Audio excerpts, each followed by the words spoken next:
Hey, good morning and welcome. Would you stand with us? We want to sing songs about God and to God this morning together. You guys ready? Come on.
Nothing shall be impossible. Your kingdom reigns unstoppable. We'll shout your praise forevermore. Jesus, our God, unstoppable. Nothing shall be impossible. Your kingdom reigns unstoppable. We'll shout your praise forevermore. Jesus, our God, unstoppable. Come on! Nothing shall be impossible. Your kingdom reigns unstoppable. We'll shout your praise forevermore. Jesus, our God, unstoppable. Nothing shall be impossible. Your kingdom reigns unstoppable. We'll shout your praise forevermore. Jesus, our God, unstoppable.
want to teach you a new song here this morning. And the song is called As You Find Me. And really, this song just talks about just about ultimate surrender to the King. And that ultimately, he just wants our heart. He says, just step in to me with your whole heart and watch what I can do. Come dirty, come stained. I don't care what you did yesterday or last night or last week. Just give me your heart and watch what I can do. So let's sing this out together.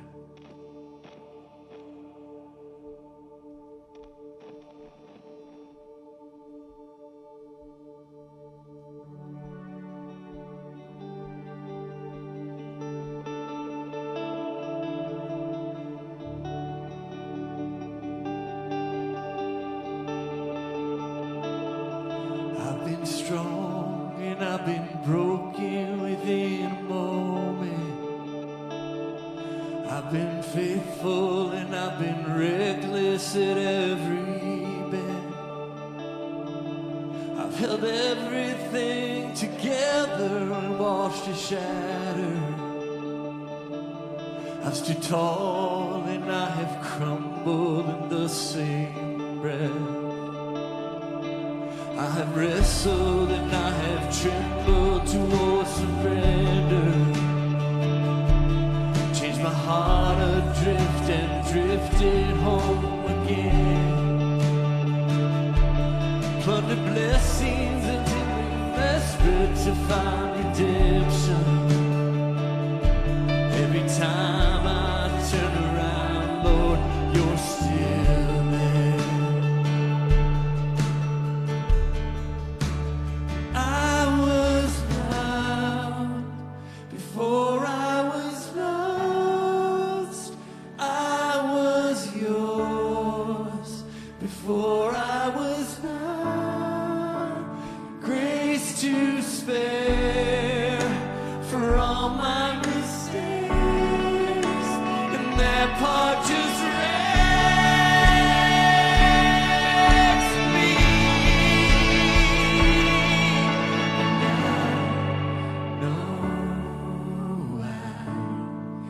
Don't deserve this kind of love. Somehow, this kind of love is who you are.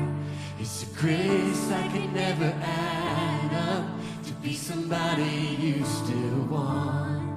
Somehow,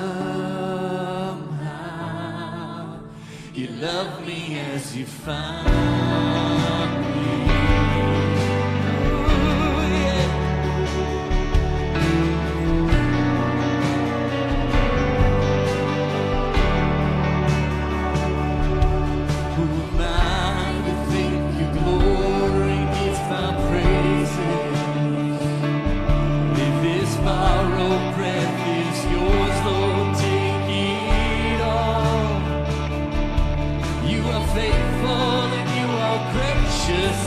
Just grateful that you don't need a single thing and still you want my heart.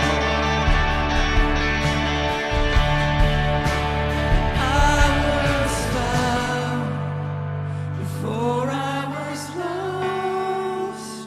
I was yours before I was not. You wear the scar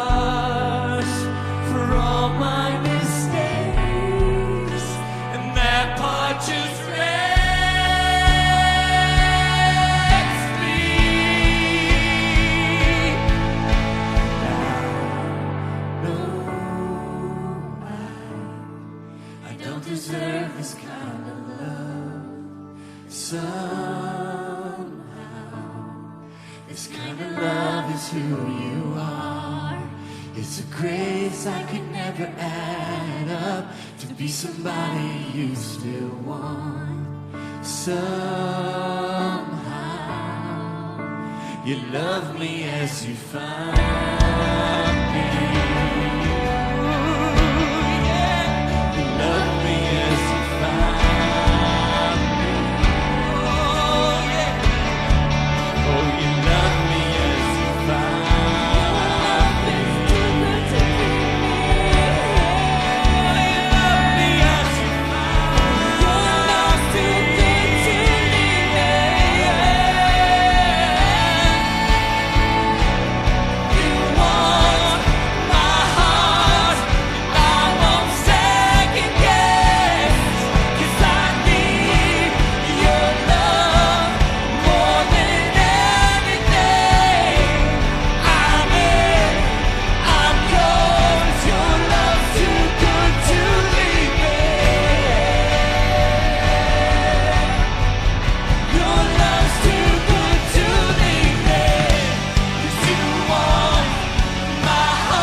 This kind of love is who you are. It's a grace that could never add up to be somebody you still want. Somehow you love me as you find me. You love me as you find me. Yeah, Jesus. I mean, that's truth right there. That is truth. That no matter what in our life, God, you just want a heart because you can take the broken pieces and make them beautiful. And that, God, you are the one who went to the cross and showed a love that is so hard to comprehend, that you gave your life for us, And you say, just give me your heart and watch how I use you. So Jesus, we thank you. We thank you as a church. We thank you, God, for your sacrifice, that you love us that much. And it's in your name, Jesus, that we pray. All the church said, amen. All right. You guys can go ahead and have a seat. Thank you, Rob, and thank you, worship team. That was great. I could have done that a little bit longer. How about you guys? However, I do hear that a lot of you were stuck out in a little bit of a traffic jam, and we're sorry. We're going to tighten it up. I hate it when I see those cars backed up, so we're working on it. But we're just really glad you came anyway, and good morning. My name is Susan. I'm part of the Orion team here, and we're just really glad that you're here. On behalf of our team, we love seeing you all sitting in these seats. And if you're new here, we especially love seeing you, and we'd like to welcome you. And we'd love for you to go check out our hub, which is a place just for you. It's out in the lobby that you can ask questions. You can learn about events and small groups, all things Kensington. In addition, today we also have at noon something called Discovering Kensington, which is a little bit of an in-depth look at who we are as a church. So if you guys have time, you're going to want to check that out. So, you guys, we have a lot going on today. But we're going to have a lot more going on in 2 weeks because you know it's happening, right? Is the graphic up there? Yeah, that's right. Party in the parking lot. You guys, we had so much fun last time. Raise your hand if you were there for that. A lot of you guys stayed. We had a few hundred people come in. We had people that actually saw us out there from Lapeer and came in and just hung out with us. So we're going to do it again in 2 weeks on July 28th. We're going to have some Detroit Coney dogs. We're going to have some worship. We're going to hang out and most importantly, just spend some time getting to know each other and build community here. And we would love for you to come. Rumor has it that Dave and Cody have a little challenge. They're inviting anybody and everybody willing to play a little cornhole with them. And there's supposedly there's money involved, but I'm not even going to talk about that. So you got to watch those two. They're pretty good. But I bet you there's someone that if you practice day and night could beat them. So challenge is on. We would love to see you do that. A couple more weeks from that, let's see, August 4th, we have our baptism event coming up. How many of you have been a part of that? You guys, truly, it is my all-time favorite thing to do in the summer. So what we're going to do on August 4th is all of the Kensington campuses are going to come together, and we're going to celebrate baptism. And I would love for you guys today to just kind of search your hearts a little bit and think, is it time for me to publicly proclaim that I am all in for Jesus? I'd love for you to pray about that. If you have any questions about what that day looks like, go out and talk to someone at the hub, go on the website, but I would encourage you to do it. If you haven't done it yet, do it. It is an amazing day, it's powerful, and you will be incredibly blessed by doing it, as will your family. One more celebration is Rock Your Family. Anybody go to that? What's up? You know, there was 400 of you, but I see, oh, thanks, you guys. You went. All right. So there was 400 people who converged onto Spring Hill, had some time of community. They worshiped together. They built into their families. They blobbed. They ziplined. They did it all. And they came back ready and filled up as a family. So that's a great celebration for us as a campus as well. And today, I have a very special guest speaker. Michael Bouchard is in the house. You guys know Michael? That's right. Michael's going to wrap up our Do Something Beautiful series. And what's been so beautiful about this series, I think, for us, is it's really given us all a chance to just ponder, like, this world feel a little messed up. And what we can do is be the change. So instead of like sitting back and wringing our hands, what does it look like to be the change? And that's where Move Out Network comes in. So out in the lobby, there's a few teams that represent Move Out. There's about 35 opportunities for you to step in and do something beautiful and change the world. We've got barbecue for homeless people. We've got an international friendship. We have the community garden. I mean, the list goes on and on. If you want to grab a list out there, talk to some representatives, please go out and consider where you're going to step in. We would love to have you do that. And I have the privilege right now of actually introducing you to a couple of my friends who actually are doing something beautiful and totally embody what it means to be the hands and feet of Jesus. They're struggling to get the microphone. There we go. I like the hat. That was a nice addition. Yeah, it's good. I can see you. That's good. So, you guys, this is my friend Karen. And this is, oh my gosh, Victoria. I'm like, oh. I know, she's awesome. So these girls represent K-Friends, which is a special needs ministry for adults, and it's a pretty amazing place. So I'm going to let them tell you just a little bit about that. Thank you, Susan. So my name is Karen, and I've had the privilege of having special needs be involved in my life for my entire life. And I approached Susan the beginning of this year, and my move out was I wanted to bring special needs, an area where individual special needs can actually come and be a part of church. That's what started K-Friends. And so K-Friends is really, the heart of K-Friends is community and relationships. And how we do that is we have a separate service every week, every Sunday at 12:30 here at the campus, Orion campus, excuse me. And what we do is we engage in acting out stories from the Bible. We do crafts. We connect with one another. And so a part of that for us is really our different events outside of K-Friends. And one of those really awesome events coming up is the K-Friends Hoedown. And has anyone been involved in Kensington's Shine Prom in the past? Woo! Yes, awesome. We see some hands there. So we are bringing back the Shine, but we're going to bring it with a little Western flair, hence the Hoedown. And Victoria's going to tell us a little bit more about that. So I'm Victoria. How I got involved with K-Friends, I actually went to Camp Barnabas, went to move out and serve at Camp Barnabas about 5 years ago, and I realized I have a huge heart for the special needs community, and so through that I decided to study special education, and then this year I decided that I wanted to use the skills that I had acquired through my education to serve God's community as well. So like Karen said, on August 9th at the Troy campus, we have a hoedown. And similar to Shine Prom, it's gonna be a huge celebration with dancing, with a carnival, with tons and tons of food. But in order to make it a success, we need your help. We need 300 volunteers to be buddies. Buddies are gonna work one-on-one with participants and help them just to have the time of their life.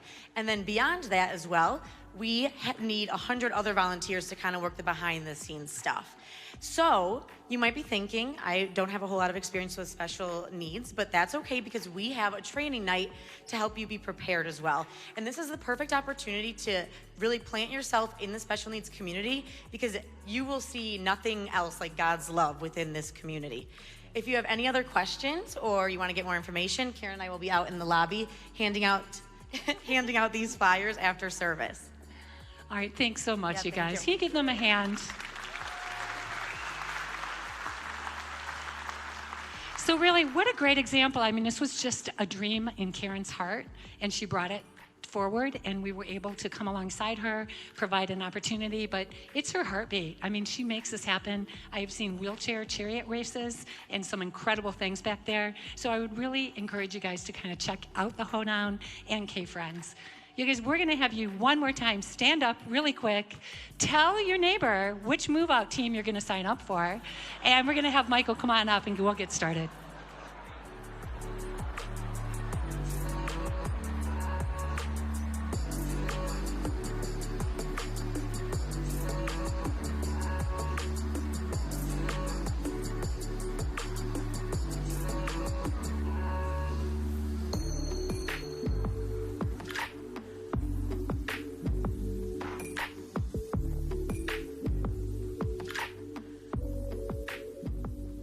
Good morning. How you guys doing?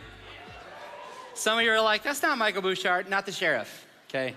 I know, I get that a lot. This is the Michael Bouchard from Flint, okay? Big difference. So my name is Michael Bouchard. I'm the Student Ministries Director. So I oversee our middle school, high school programming, especially the high schoolers. Are there any middle schoolers and high schoolers in the room right now? Let me hear you. Ah, good. Well, it's before noon, so that was actually pretty good. It's pretty good. So, I also want to say, is that where I'm looking? Okay, people who are live streaming, hey, welcome. We're glad you're here. We're glad you're tuning in and being a part of this today. And so we're in the third week of this series, like Susan was talking about, Do Something Beautiful. And that is our hope. That is it. If we could sum up all of today, all these last weeks in that phrase, that's it. Do something beautiful. That's our hope, that we will be challenged to listen to what God is calling us to. And when it comes to beauty, I thought, well, I could come up here and talk to you about what I think is beautiful, but what you think is beautiful might be different from what I think. So actually this week, I sent a message to some of our teenagers. I sent a message out on Facebook. I tried to ask people, hey, what's beautiful to you? And you delivered. Some people sent me some pictures of their views of, like, I think this is Lake Orion, right? So some people sent me pictures of scenery and beautiful things that when you see it, you're like, oh man, I wish I was there. Someone sent me fire, so that's good. I like that. Yeah, it's beautiful up Lake Avalon. And then, but some people sent me, you know how I feel about Ohio.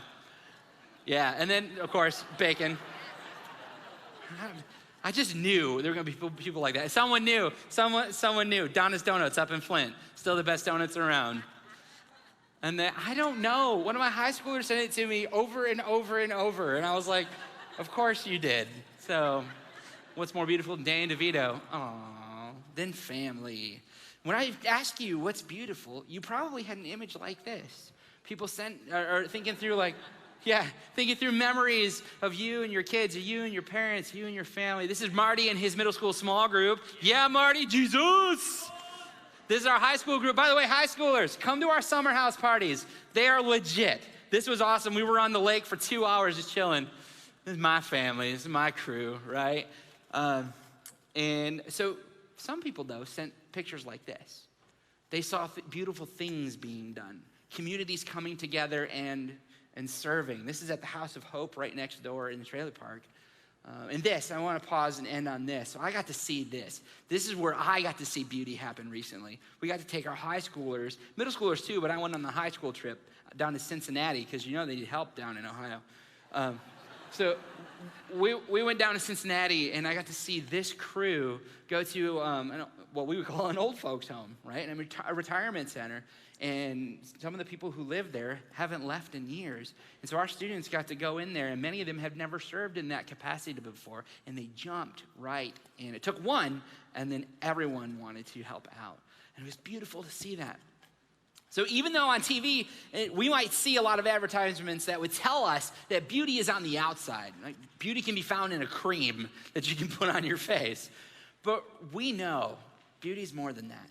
It's deep and it's powerful. This series was based on the writing, or the book called Do Something Beautiful by a guy named York Moore. He's an author, he's a speaker, he's from Detroit, and he has a fantastic take on what beauty can do for us if we let it. Let's check this out.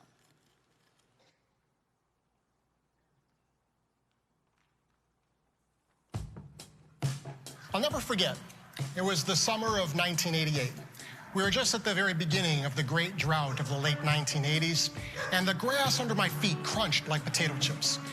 The ugliness of the earth beneath my feet was matched only by the ugliness of my surroundings. It was also the height of the crack cocaine epidemic in the Detroit area. Death by gunshot, death by violence, death by drug overdose. It seemed like death was a way of life. There wasn't much beauty in my world. And so that summer, when my mom had surgery and asked me to take care of the property, I had no idea where to start. She asked me to care for the grass, the trees, the shrubs, and up until that point, I don't think I had ever noticed any of those things. She was particularly passionate about a simple row of 5 bushes. And as I began to care for these bushes, these trees, these shrubs, to water, to weed, something magical happened. Transformation began to happen in my heart as I watched these shrubs just spring to life. And I saw the power of something lush and beautiful and green on our property have an impact on me and our community around us. It was almost as if there was a magical power in those simple row of bushes. We started to see a decrease in how many people were dumping garbage on the lawn, how many people were hanging out and loitering on our property. It was almost as if that simple row of bushes gave our house a modicum of respect.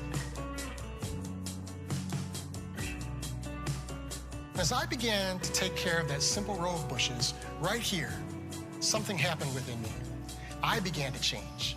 I began to dream a different dream, to hope different kinds of things about my life. And that's the power of beauty. Beauty raises our eyes from what we see around us. It causes us to think about possibilities and potentialities. So imagine if we could actually choose to do something beautiful in our communities, amongst families who are in places of hardship, amongst difficult circumstances.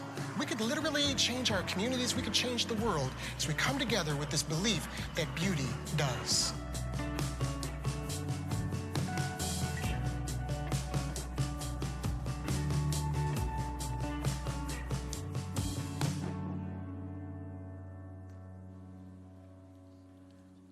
Interesting how just a row of bushes that is cared for could end up making so much change in a neighborhood. They can make you rethink before you throw some litter down. It seems small, but we know this is true, right? Because we know that beauty it's deep. We know that beauty doesn't just exist. Really, beauty does. It doesn't just exist. Beauty does. It does something to us. It stirs up change inside of us. It goes down deep into our soul and brings something new into what's old. Beauty can protect in the face of brokenness. And beauty is contagious.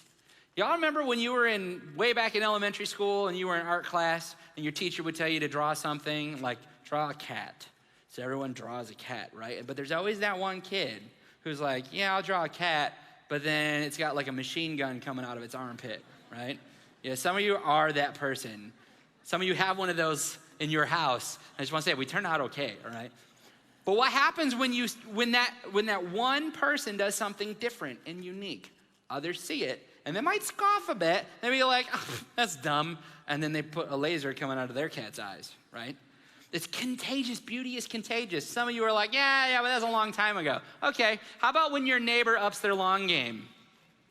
Yeah, you're like, I'll trade you 2 ficuses for 3 hydrangeas, right? I'll see that and I'll raise it. This is what we do. Beauty is contagious. We see somebody else do something beautiful and we want to do it. And I believe that we seek beauty. We are drawn to beauty, but there's a tension that forms because when we look out at the world around us, is that what we see? Is that what we see as beauty? No. We see brokenness everywhere. Brokenness in our own homes. We see brokenness on our street. We see poverty. We go to our offices where there's just such depravity sometimes, and people are just like stabbing each other in the back, and dog eat dog world. We see bullying in our schools, right? We see an opioid epidemic almost every time we turn on the news. We see the effects of racism everywhere. We see global problems facing us. We look south and we see Ohio. I mean, really, brokenness is everywhere, isn't it? But here's the great thing about Jesus. One of the greatest things about Jesus is beauty was his platform. That is what he came here to do. He looked into our brokenness and he gave up, he sacrificed so that we might have life. He brought beauty to our brokenness. Not only did he do that, he taught that. Think of the Lord's Prayer. I want you to finish this sentence for me. Your kingdom come, your will be done on earth as it is in heaven. Even the prayer he told us to pray every day, he said to do what? To look at earth and say, how could heaven come here? So this is what Jesus does. He did it, he said it, he backed it up, and he taught it. And so maybe you're like me and you hear this and you've been hearing this series and you're like, yeah, I know, I'd love to do something beautiful, but I don't really know how. Or maybe you've heard this and you're like, I do know how. Some of you have ideas on how things could be fixed, on how programs could change, on what could be added and what could be tweaked and what we're missing. You have that, but in the back of your mind, what are you thinking? Well, that's crazy. Me go do that? Really? I'm not gonna do that. That's crazy. That's about as crazy as storming Area 51 to look for aliens. Some of you are like, what? That's a Facebook thing. Facebook was weird this week. But you think that's crazy. There's no way. I can't do that. I'm not gonna do that. Well, here's the good news. Not only can you do something beautiful, you're meant to. It's part of what you were wired to do. That's why you desire beauty, because you were wired to see it, live it, and create it when it's not there. And the better news is I have no steps for you on how to do it. I can't tell you how to do it. I can't tell you how to bring beauty to your life. I'm not gonna have a 3-point plan for you on do this, do this, do this, and the garden will grow. No, that's not gonna happen. But what I can give you is a story today. And you might think, oh, a story, yeah, okay, cool. But here's the thing about stories, like the kids in art class. Sometimes our courage to do something beautiful is found in watching someone else do something beautiful. So I'm gonna pray, and while I pray, I'm gonna have the ushers come down, and after I pray is when we're gonna take our offering moment. By the way, that's all that is. That plate going by, that's just a moment and an ability to do something beautiful, to partner with things that are being done here. Now, some of you might give online, like my wife and I do. We use the app all the time. It is so convenient, but we also have our plates. So this is the one way, if Kensington is your home, this is why we give. We give so we can partner with what God is doing and help do something beautiful here. So if you would pray with me. Father, we thank you that you have created beauty.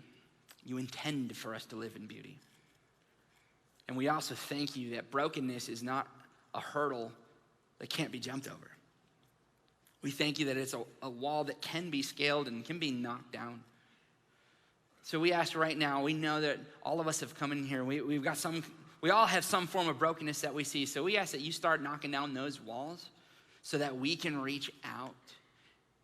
We ask that you do something beautiful in us so that we can go and do something beautiful in others. So change our mind, our ears, and our hearts, tune them all toward you so we can know what you're saying to us. We ask this in Jesus' name, amen. So this story today comes from a book called Mark.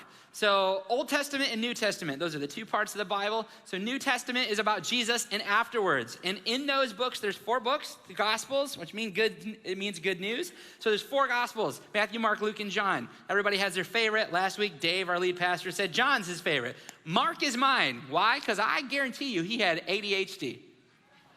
I know. You read through it, he'll tell you something and say, immediately this happened. Immediately this happened. He wastes no time with flowery language. It's like bullet point Jesus. That's it. He just goes this and then this and then this. But because he writes that way, if you ever read Mark, and you should, if you ever read Mark, know that anytime you see a detail given, it matters. Because he doesn't spend time on details. So when you see one, that detail matters. So Mark is talking about Jesus, and Jesus had just left a time where he had taught a bunch of people, and he was just trying to get away. You see that happens a lot. He'll teach, he'll try to get away, he'll land, and people will be there. That's just what happens. So that's where this story starts. It says, when Jesus had again crossed over by boat, this is the Sea of Galilee, to the other side of the lake, a large crowd gathered around him. By the way, this is what happens when you do something beautiful. People want to be where you're at. They want to be with you. And so he landed and he was surrounded. And one of the synagogue leaders, it said, named Jairus, he came. And when he saw Jesus, he fell at his feet. Now, for the synagogue, we don't have those today. Or if they do, it's different than what it was back then. So for them, what a synagogue was not like a church. For them, it was their cultural center.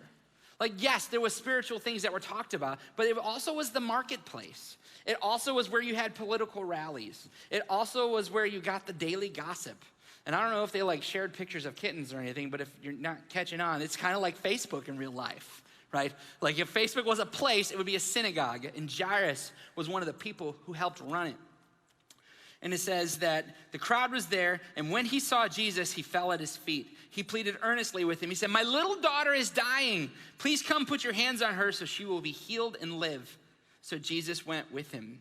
See, what Jesus did, other people knew of his reputation. And what's fascinating about this is that on any other day, somebody like Jairus wouldn't like Jesus. They wouldn't need Jesus. Jairus didn't need him. He was a self-made man. He earned everything he ever got. He got his position by working hard for it. It wasn't given to him.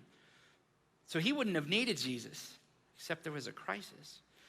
On any other day, he wouldn't have wanted Jesus because the way Jesus taught actually served against the system that he worked in. But see, all the money, all the success, all the power in the world can't stop brokenness from happening. So he sees Jesus and he cries out to him, there's an issue, there's a problem. I want something beautiful. I need something beautiful to happen. For who? For my daughter. There's a crowd, though. This is what I find fascinating. There's a crowd. He's surrounded by people, and Jairus was able to stick out of the crowd. I'm sure a lot of people wanted Jesus' attention. And there's one thing, which we're going to find out in a minute. There's one thing that Jairus does that catches Jesus' attention. And by the way, it has nothing to do with what's in his wallet. Has nothing to do who he voted for. So he says, Jesus, please come heal my daughter. And Jesus says, okay, and they take off. But then they get stopped a couple of minutes later because there is such a big crowd. Something stops them dead in their tracks.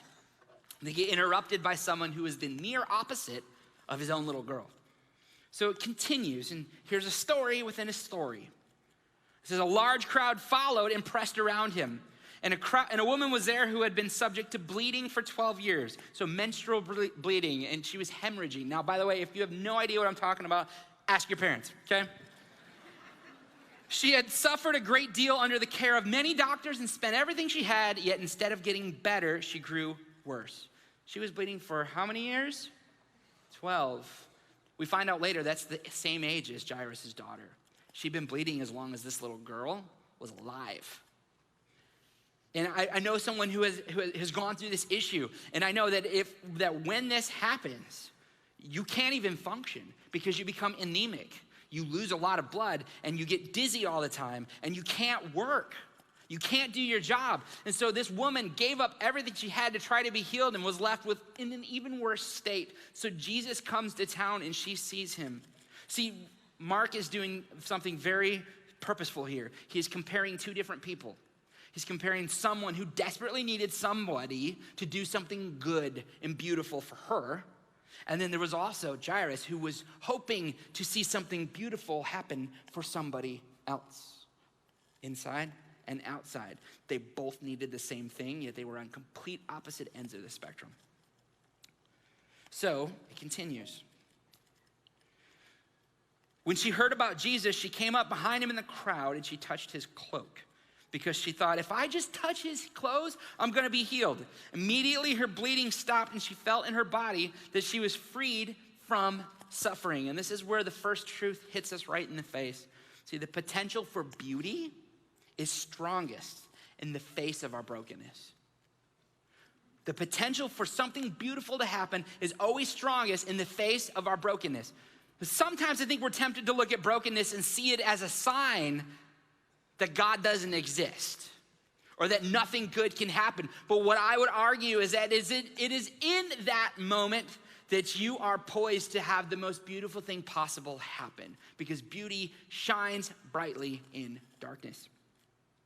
And we might not be her. We might not be in the same situation, but we've all experienced brokenness, haven't we? Every single one of us. Some of you are here today and you're in the middle of that right now. Some of us have gone through things. For some of us, it's sickness. Sickness is the brokenness that we faced or that we're facing. Job loss. Failing at a class that you tried really hard for. Addiction. Infertility. Your teenage son's decisions. Oh, my poor mother. She was here at the 9 o'clock service today. Depression. Injury. Being 3 months behind on bills.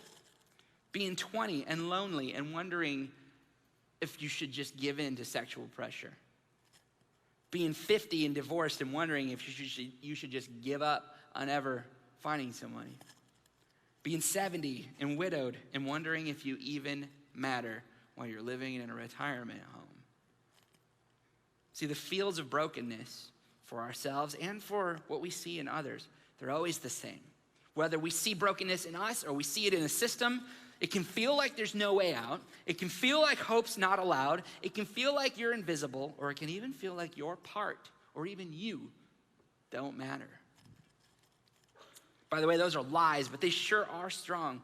And this is where this woman found herself. She had spent her life with everybody looking at her for all the things that she'd gone through, and they're like, she probably actually was homeless.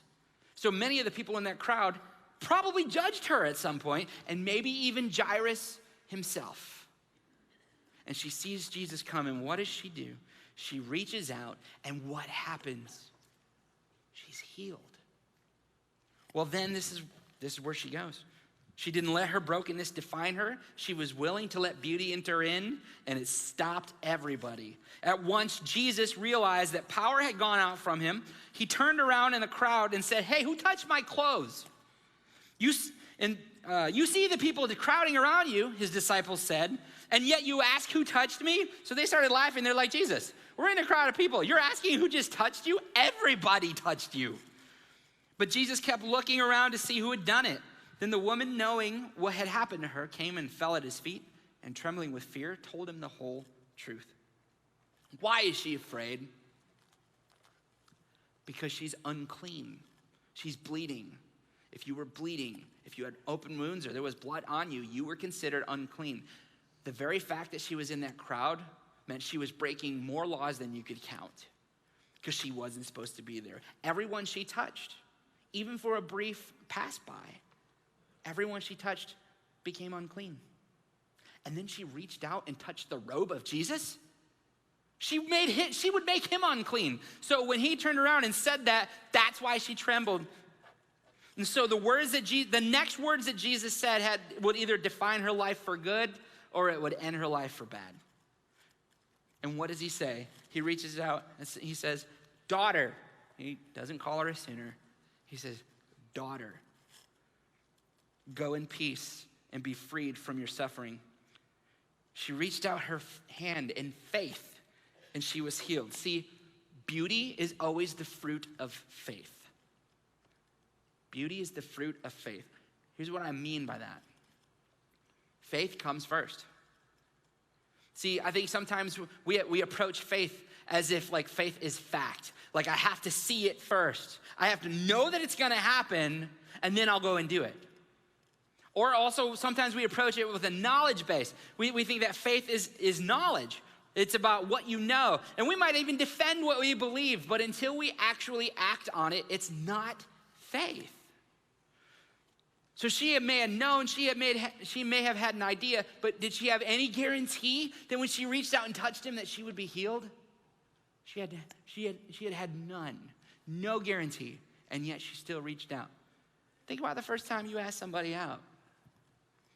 You have any guarantee that they're gonna say yes? You might have had an idea. I remember when I was in 7th grade, and I asked out Mandy Benko. She said no. But it wasn't faith until I acted on it. Up until then, it was just an idea. See, faith isn't about knowledge. It's not about declaration. It's about action. She didn't know, and it didn't matter. By the way, faith is the thing that always turns Jesus' head. Every time Jesus does a miracle with somebody, what does he credit it to? Their faith. So many times he healed people, and he was like, "Your faith has made you well. Your faith has made you clean. Your faith has made you pure." Or, "Your friend's faith has healed you. Your friend's faith has saved you." Or, in this case, somebody was hoping he would say, "Your parents' faith has saved you." So he let this woman go, but that wasn't the end of the story, because there's another thing happening. It says, while Jesus was still speaking, some people came from the house of Jairus, the synagogue leader. "Your daughter is dead," they said. "Why even bother the teacher anymore?" Overhearing what they said, Jesus told them, "Don't be afraid, just believe." He said, don't be afraid, just believe. Just have what? Faith. He didn't let anyone follow him but Peter and James and John, the brother of James. When they came to the home of the synagogue leader, Jesus saw a commotion with people crying and wailing loudly. He went in and they said to him, "Why all this commotion and wailing?" Or he said to them, and they said, he said, "The child is not dead, but asleep." But they laughed at him. So here comes Jesus. He walks in, he's like, "Hey, y'all, why are you sad for? Like, she's not dead." They're like, "No, we watched her die. Like, she took her last breath," and Jesus said, "No, she's sleeping." And so they laugh. And so when I read this, my first instinct maybe is like yours. What is wrong with them? Don't they know who they're talking to? By the way, they don't. Because where were they? At the house. They didn't see what happened in the crowd. They didn't see the miracle that just happened. They were still in the house. See, sometimes we have a tendency to hesitate for a miracle or for doing something good because all we can see is brokenness. They were surrounded by the brokenness. By the way, when you do something good, when you listen to what God is placing on your heart, sometimes people will tell you you're crazy. You will run across people who are stuck in the house. And you're like, no, this could change. And they're like, it can't change. And sometimes we do that too, don't we? I think anytime that we know what we're supposed to do and we don't act on it, we're the very same as those people standing in that house. We're stuck in what is, and we miss what could be. So, some of you know this. A couple of years ago, I started subbing in schools. And it's a little side hustle that I got going on. And started off as just like a thing, we needed some extra money. But while I was there, I realized, man, this is a fascinating place. You want to talk about a place that's broken. You want to talk about a job that's broken. Try being a sub. Everyone hates you. Like, seriously, the kids hate you. The teenagers hate you. The teachers hate you because of all the other subs that were there before. The other subs hate you if you do good. That's just how it is. Sometimes subs hate children and they can sub. It's weird. It's just a fascinating thing. But it's always the same thing, right? You never have a sub that's out of the ordinary. And after a couple of weeks, I was like, oh, here's a chance to do something different. So now I do it whenever I can. I don't do it as much as I used to, but had an experience with this a couple of months ago. Right before school let out, I was at Walden Middle School. I was in sixth, yeah. Your building smells funny, by the way. Sorry. So I was in sixth grade, and I was looking through, I got there early, and I looked through the list of the things that we had to do that day, and it was English class, and my focus for the day was they were supposed to read a story, discuss it, and then they get one extra paragraph that has a different ending that changes everything that they thought. So it's a surprise thing. So it changes their mind. And I was like, okay, well, is there a way I could do that beforehand? Because I like to try to think through, like, what am I going to do with them instead of just going through a script. So the day started out with their homeroom. And what they did that day, they did it once a week, is all the sixth graders had to go and they have to walk around, right? They got to walk around the gym out in the hallway. Who's in Walden Middle School? Yeah. Okay, so that's what they do. They walk around the gym, not in the gym, but in the hallways outside of it. So my job for the first hour was to go stand and watch kids go round and round and round. And I was like, all right, this is boring. And then I thought, well, I'm going to teach most of them later today. How about I start the lesson early? So one kid came by. I had no idea who he was. And I was like, this is the worst parade ever. And he looked at me and he was like, what? And I was like, there's no candy, there's no dancing, this is the worst, it's the same people. And he laughed. Next time he came around, like a minute and a half later, I don't know where he got it from, but he threw a Jolly Rancher at me.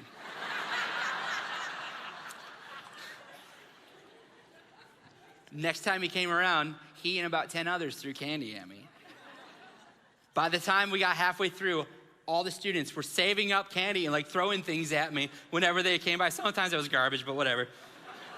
But then I was like, all right, cool, but there's no dancing. They started choreographing dances when they were on the other side of the hallway. So when they would come around to me, they would have something planned.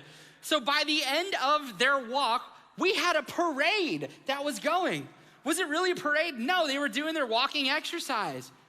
But a little mind shift is all it took to take a walk and turn it into a parade. They were willing to see things differently. And see, that's what faith needs. Faith needs to it starts by seeing things differently. So for us as followers of Christ, I think this is why you and I have such a hard time when we go to our workplaces and we go home, because we leave this place and we go back to places that are broken. We go back to the boardroom that doesn't care about putting others first. They care about putting profit first. So what you say might look weird. We go back to our homes. We go back to our families that might not even talk to us. We go back to our neighborhoods. We go back to where it's broken. And we're so used to what we see and what is, we don't think about what could be. See, faith, it does end in beauty, but it starts by changing how we see things and thinking, well, maybe what if something beautiful could happen in my school? What if something beautiful could happen at my workplace, in my department? What if my cubicle was a place where people came to get prayer? What if my department was known as the place that actually got along when no other department did? What if it started here? What if? What if? What could be? So Jesus comes against these people. He sees them and they're like, you can't do nothing. They're laughing. They're like, she's not asleep. She's dead. So it says, after he put them all out, see what I mean by Mark? He didn't even tell you. He didn't even bother to tell you he put them out. He was like, after he put them all out, he took the child's father and mother and disciples who were with him and went into where the child was. Why does he kick people out? Because Jesus refuses to waste time on things that aren't true. Those lies that we heard and that we hear when we're in brokenness, he doesn't waste his time on those. He doesn't even acknowledge the woman's sin. He doesn't acknowledge anything about what she did. Why? He doesn't waste time on lies. And who does he take in to see what's beautiful and see something beautiful done? Those with what? Faith. Those who believed maybe she was still, or she could still be alive. She could be raised.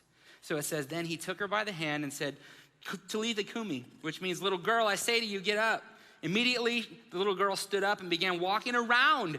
She was alive. She was 12 years old, and everyone was completely astonished. Of course they were. Not Jesus, though. He gave strict orders, don't let anyone know about this, and told them to give her something to eat. Oh, Mark, now we have two people. One who had something beautiful done for her, and one who had helped something beautiful happen for somebody else. Do you see what happened here? Yes, he was connected to his daughter, but he reached out and said, Jesus, you can do something here. I'll take you. And you might be thinking, okay, what does this have to do with me? Well, that comes in a detail that I skipped. Who else did Jesus take in with him? He took the mom. He took the dad because they believed. Who else? Peter, James, and John. We don't know if they believed. Never says that they did. He brought them in, the disciples. Why? Because the end game of a disciple is that they eventually do what the rabbi does. That's why Jesus called them, so they would eventually do that. And what he has for them, he has for you, and he has for me. Don't take my word for it, though. This is what he said in the book of John, Dave's favorite book. Verily I tell you, or very truly I tell you, whoever believes in me, this is Jesus, will do the works that I've been doing, and they'll do greater things than these, because I'm going to the Father. Jesus said that you'll do greater things than the things that he was doing, because I'm going to the Father, and I will do whatever you ask me in my name, so the Father may be glorified in the Son. You may ask me for anything in my name, and I will do it. A pastor, Graham Cook, he said it this way. He said, Jesus came here to put a face on God, and you and I exist to put a face on Jesus. So our bottom line, our key point for you today is this: do something beautiful. Don't stand in the house. Do something beautiful. I want you to look around you right now. Turn your head, look around you. See all the people in this room.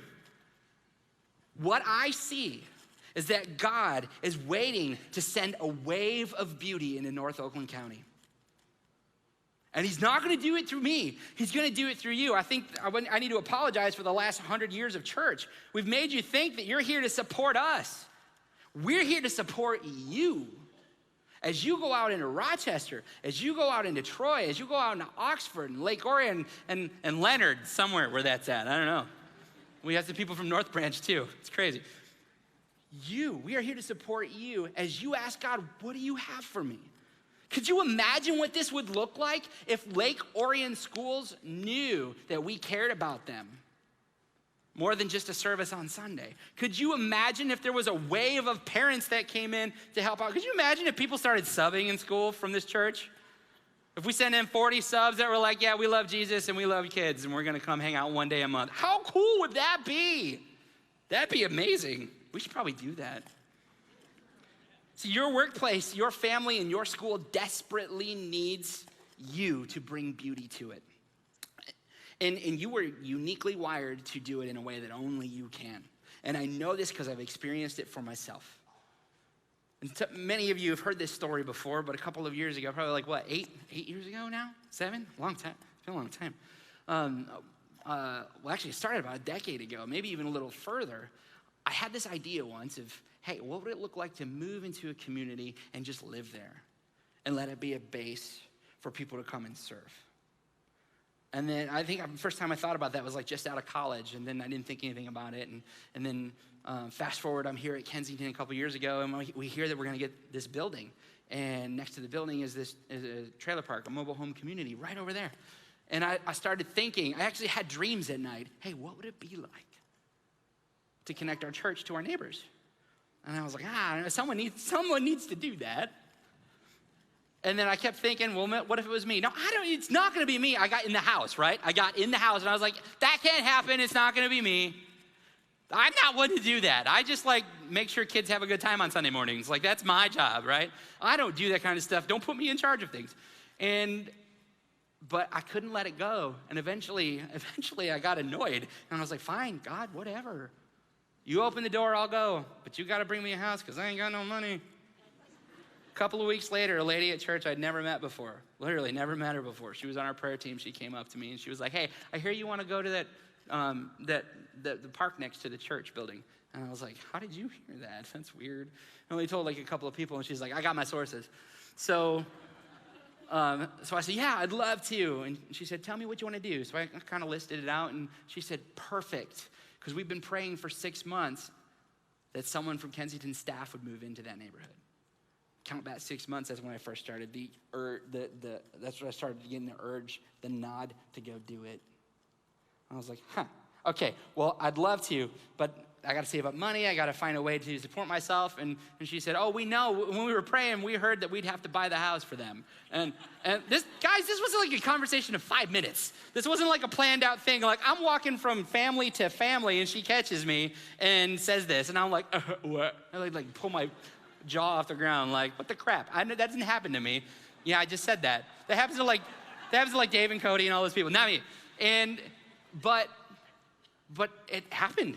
And I said yes, and we moved in and started something beautiful. I was there for 5 years, and then I left, and now I'm doing the subbing thing outside of the church stuff.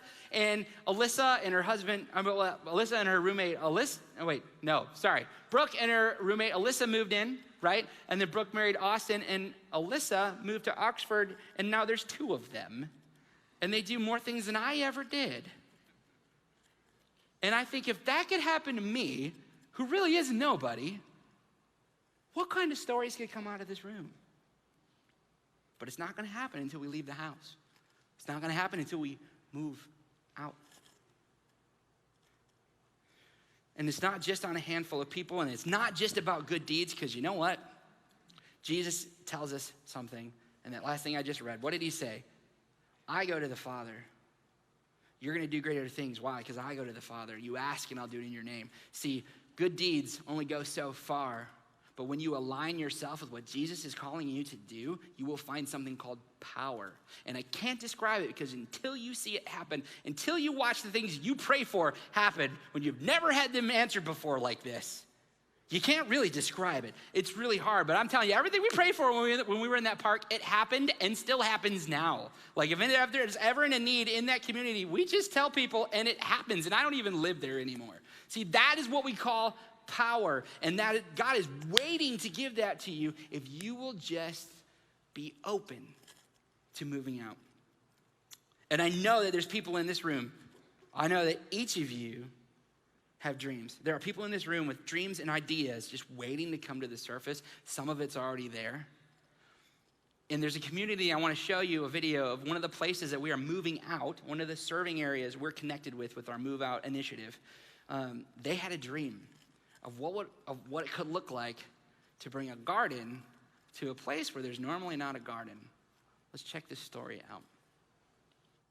So Kensington started volunteering in our school district when in a really bad time when we thought we were gonna be closing our doors.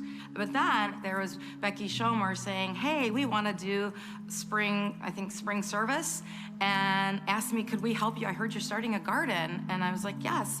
And she's like, can we help? And I'm like, sure. And she said, what do you need? And I said, I don't know.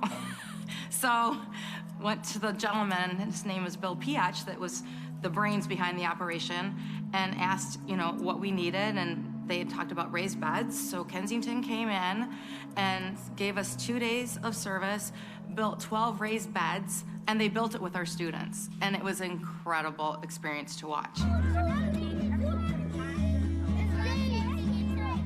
I saw so much happiness when they were pounding the, with the hammers and the nails and everything, it was a divine moment for me to see that joy.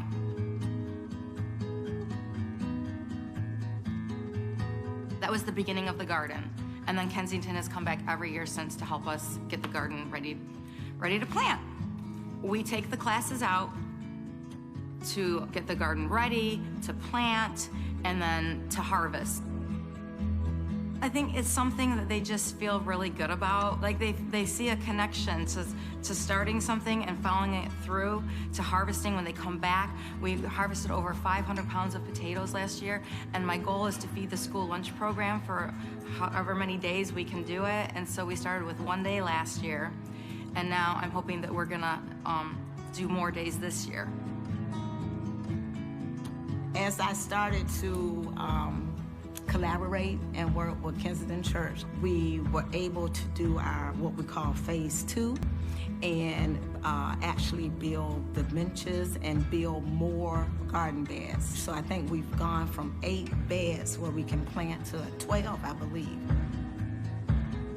My husband is a veteran, combat vet, and I heard someone from Soldiers Angels thanking Flagstar Bank for donating food to the food pantry. And I just thought, why couldn't we grow food for veterans and teach our students what it means to be a veteran and then to give back? And so the harvest is going to go to feed our veterans as well. And they also asked our students to draw pictures of fruits and vegetables and some type of veteran symbol, and they're gonna put it on a bag, the grocery bags that they're gonna give the veterans to use in the food pantry for Soldiers Angels.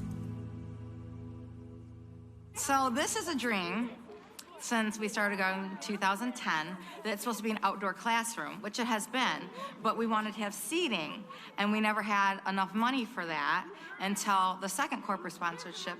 We were able to build these beds, and build the beds for the veterans and add benches.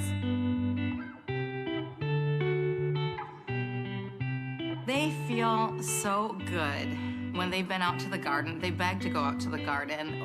Last year we harvested lettuce, and we had like a salad bar, and all it was lettuce and some tomatoes, and I brought in some salad dressing. I mean, it wasn't even a big salad, but the fact that they grew it and they made it, and it was just like, I'd given them, I don't know, a 4-course meal or something. Yeah, it makes them feel really good.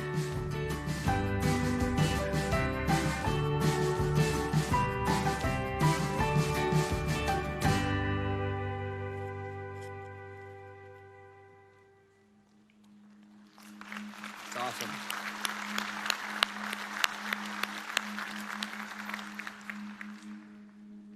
So what's in your mind? What's in your heart right now? What are the dreams that God has placed on you? What is he calling you to do? I'll never forget when I was in college, I had a professor, Dr. Chris Miller. And we had neared the end of our class. I was a junior. And he said, a student asked him, how do I know my calling in life? How do I know my calling? And he told us, he said, first and foremost, your calling is not your career. Sometimes they're the same, but sometimes they're not. He said, your calling are where your great strengths meet the world's deep needs. Where your great strengths, the things that you're good at, the things you're passionate about, where that meets the brokenness of the world around us. That is your calling. So let me ask you again, what's in your mind? What's in your heart? And I know some of you are here right now, and the question of how do I bring heaven to my workplace? How do I bring heaven to my family? How do I bring heaven to my street? How do I step into that broken system? It scares you a bit. And that's good, because it should. Because if it scares you, that means it's big. And if it's big, then it's gonna be something beautiful. some of you are here today, and I know there are some of you that you're living in brokenness right now. You are that woman, or you are Jairus right now. What you've trusted in has failed you. What you've pursued has failed you, and you're broken. And what Jesus wants to say to you right now, daughter, son, I care for you. I love you. Let's go into the brokenness together, because if we do it and we have faith, what happens? We find beauty. Be willing to let God have your life. Be willing to let God have your circumstance. Be willing to let him have your brokenness and do something different in it. So when we sing in a moment, if that's you, then I want you to just lift your hands and I want you to sing out and say, God, build my life the way you want to build it. I'm broken. I'm in this thing that I don't know how to get out of, but I believe that you can do something different. I'm going to reach out and I'm going to grab onto your robe right now, because I know just grabbing onto your robe is enough to heal me. It's enough to change me. And don't be afraid to let go. But some of you are here today and you don't know what to do. You're like, I know I want to help. There is discontent in me that I'm angry at this thing that happens and I don't know what to do. Well, here's 4 questions I normally tell people to ask when they're trying to figure out what that calling is. And it's this. First of all, what's in your hands? What do you have? What do you have at your disposal? What are the gifts that God has given you? What is your ability? What's in your hands? The second question is, what's in your heart? What's the passion that you have? What's it, something that makes your blood boil or brings you a ton of excitement? And then the third one is, what's in your head? What are you thinking? What's your idea? What could happen? And if you don't know, ask God. He'll give you one. Like, God, what do you want me to know about this? What could happen? He'll probably give you a really good vision of what could happen. And the last thing is, what's in our world? Look around, see where the brokenness, and see what he wants you to do. So some of you, maybe you just in this, when we sing, you need to be asking those questions to God. What do you want me to do? But I want to talk to the person who is here and who knows. You know what your idea is, and it seems crazy, and it's not fully fleshed out. Believe and do it. Believe and do it, and what will it bring? It will bring beauty, because that's what God brings to us. My prayer is that Kensington Church, Orion campus, is known throughout Pontiac, is known throughout Rochester, through Lake Orion, through Waterford, through all of these surrounding towns, as a place where you can go and find out what God dreams for you, and is a place that feels loved Monday through Saturday and not just on Sunday. And the only way that's going to happen is if we all do it together. So I want to pray for us, and then I want us to sing out loud together as we make a covenant, we make a promise that right now, from here on out, we're going to build our life, build our passions, build our futures on Jesus and what he's calling us to do. And we will have courage, and we will be brave because of what we've seen him do, what we've seen him do in others, and what we believe and trust and know he's going to do through us. Father, I thank you for this community of people that already has shown so much beauty to me. I pray right now that you won't let this moment slide without speaking to each of us in this room. Call us who we are. Call us your son, call us your daughter, and then call us out of the house. May we move out of the house. May we go back home and not get stuck in what is. May we look to what you have for us. May we look to what could be, because we know that you are the God who brings life, and you want to bring life to us. You want to bring life to our neighbors, and you want to use us to do it. So God, we ask that you use us to do something great, to be the place that turns people's heads, so that when they see us, they see you because of faith. We ask this in Jesus' name. Amen. Let's stand and sing together.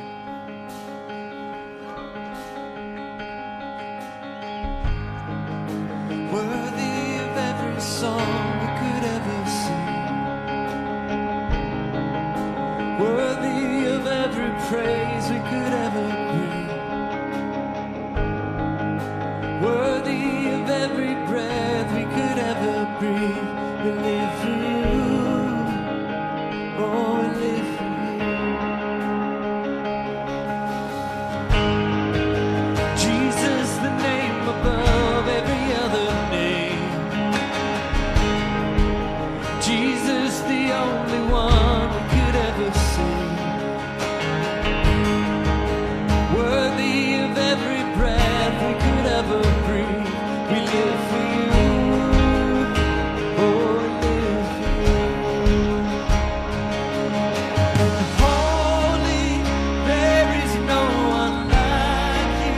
there is none beside you.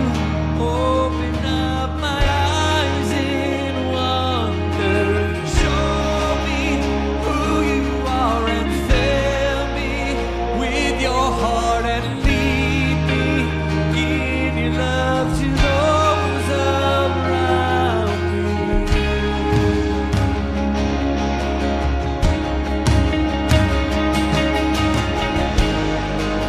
Jesus, the name above every other name. Yes, it is. Jesus, the only one who could ever save. Worthy of every breath we could ever breathe. We live for you. Oh, we live for you. Sing holy, holy. There is no one like you. There is none beside you. Open up my eyes in wonder.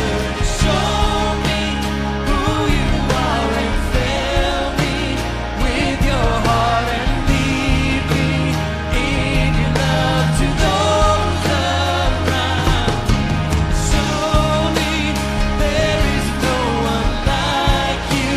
There is none beside you. Open up my eyes in wonder and show me who you are and fill me with your heart and lead me in your love to those around. I will build my life upon your love. It is a firm foundation. I will put my trust in you alone, and I will not be shaken.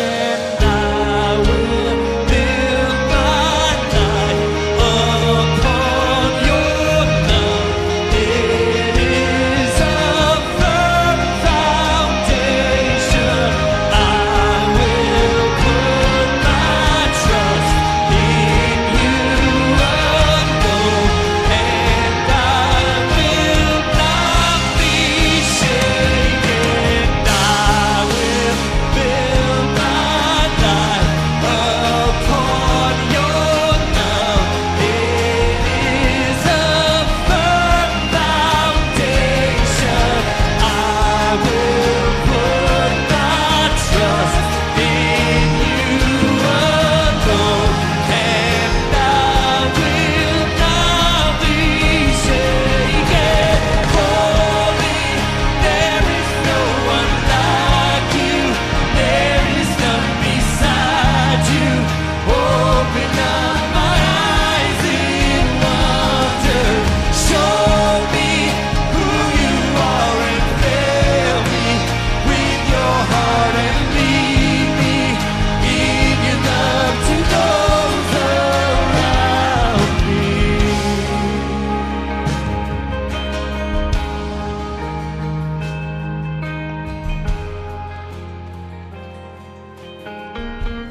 So may we link arms together and head out into our neighborhoods, head out into our workplaces, and do something beautiful. Amen? On your way out, make sure you stop at one of the move out locations. Get some information. If you can't find one that you like, guess what that means? You gotta start one. That's right. We'll see you Wednesday. If you want someone to pray for you, our prayer team's down front. Drive safe.